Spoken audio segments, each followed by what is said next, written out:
ID బొమ్మలాంటి ఆమె పక్కనుంటే పగలే వెన్నెలనే కురిపిస్తా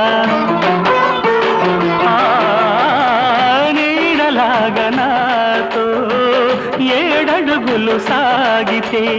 ఇలలో స్వర్గంనే సృష్టిస్తా రసరమ్యం ఆ రాగ విలాసం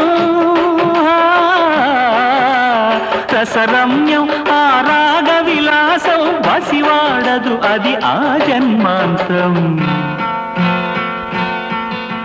అందమైన నా ఊహల మేడకు ఆవిడమణి దీపం అంది అందని నాశలకు ఆమె ప్రతిరూపం ఆ తలపే నా ధ్యానం ఆ అభినవ దేవత నా ప్రాణం అందమై